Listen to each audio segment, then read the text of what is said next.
Good morning, boys and girls. How was your night? I hope it was nice. Welcome to today's lesson. I want to continue with English so that you complete the direct and indirect speech.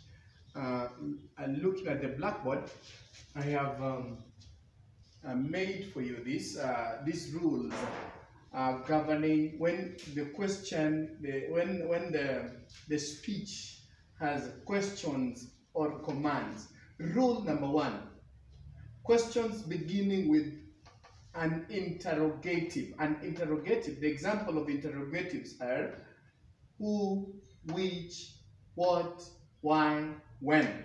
So when the question begins with interrogatives like who, which, what, why, when, the rule is this. This type of question is changed by using a reporting verb such as ask and reversing the order of the verb and the subject of the question. And once again, this type of question is changed into indirect speech by reversing and by using a reporting verb such as ask, and reversing the order of the verb and the subject of the question. In a sentence, boys and girls, we have in a sentence has the subject matter. Sorry, let me take a better pen. A sentence must have a subject matter. Sentence is divided into a subject matter. That is the predicate, the subject and the predicate. And the predicate is divided into the action, and the object. Boys and girls, will come to learn about the parts of a sentence later. But I wanted to explain the subject is the doer of the action. The doer of the action. The doer of the action is the subject matter. And so when here we are talking about the subject of the question is reversed. Now that is the doer of the action in the question must be reversed. So example here, Mr. Tembo said. So who is the doer of the action here? Is Mr. Tembo. Mr. Tembo said to the boy is the object, why haven't you finished your homework? Why haven't you finished your homework? Now the question begins with an interrogative why. Is that interrogative why there? Why? The answer is this.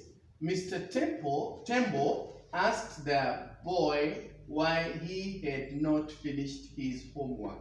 Asked the boy. So Mr. Tembo asked the boy. The boy did not finish the work. Why he had not finished the homework. I've underlined. Are the rules of the direct and indirect speech remain. He had not finished. Now he, instead of you has become he, and your has become his work. So that is rule number one, boys and girls. Please go over it. Rule number two: when the questions expecting the answer yes or no, we use the reporting verb ask, then followed by whether or if. We use the reporting clause ask and followed by whether or if. Example, he asked me, do you know your home? He asked me, do you know your home? The answer here is, he asked me whether. Ask has remained, me has remained, whether. Now you don't. There is no question. Do you know? Whether I knew my home. Whether I knew my home. Now here, you has become I, because he asked me whether I knew. Know has to be changed to past simple tense. My home. Your home has become my home. That is rule number two. Now, when we have commands, example of a direct speech with a command, he said, go to the police for help. Go to the police for help. Now, that statement will remain that way.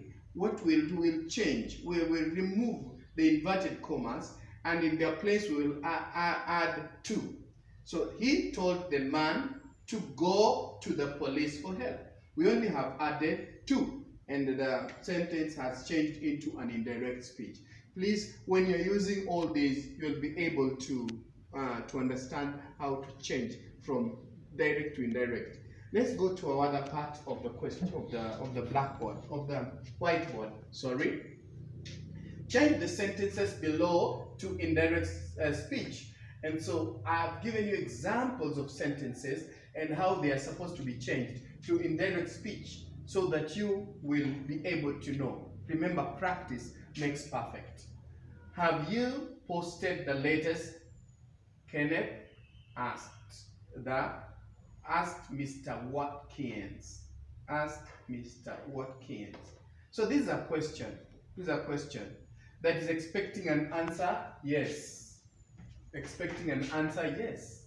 Yes, I have, or no, I haven't. Yes, I have, or no, I haven't. So the rule will apply. The rule will apply. So the answer is Mr. Watkins asked Kenneth whether he had posted the latest. Whether he had posted the latest. Remember, we have maintained asked. Asked. The rule says here, use the reporting clause, the reporting verb ask.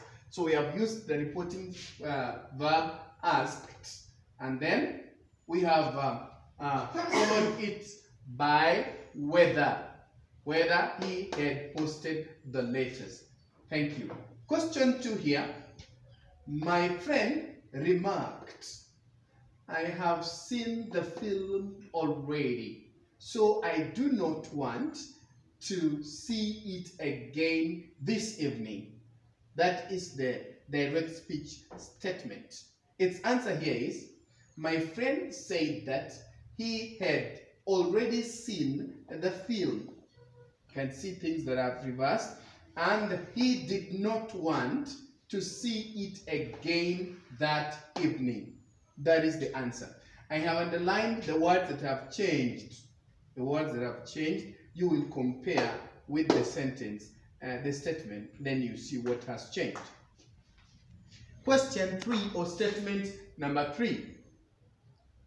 Our neighbors told us, we shall never forget your kindness. Our neighbors told us, we shall never forget your kindness. Answer, our neighbors told us that they should never forget our kindness. You can note what has changed. Your, our. Should, shall becomes should. We becomes they.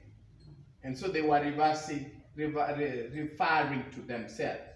Statement number 4. The shopkeeper said to the stranger, why are you standing here? That's a question that begins with an interrogative. Why? An interrogative. Why? Answer. The shopkeeper asked the stranger why he was standing there. Why he was standing there. Remember, here becomes there. Why he was standing there. Interrogative. That means the rule is this type of questions is changed by using a reporting verb such as asked. We have used here asked, and reversing the order of the verb and the subject matter. Why the subject matter is he, and the verb was. The helping verb was. The verb was. Why he was standing there, because it's a question. So having given you all these rules and the other rules that I gave before, boys and girls, you are supposed to be able to convert any sentence from direct to indirect speech. And I want us to look at the camera will focus here so that you get these questions and change them to indirect speech. First of all, this exercise 110, 110 from number 1 to 10, change, you insert quotation marks or speech marks where necessary, and then exercise 102, change these sentences to indirect speech from 1 to 10. I hope you can be able to see. Now, referring to your primary English, you look at page number 142. I would like you to go through it to give you more insight about direct and indirect speech using the speech marks. It's page 142. Boys and girls, I wish you a lovely day. There are some more lessons that are coming in the day. Thank you so much.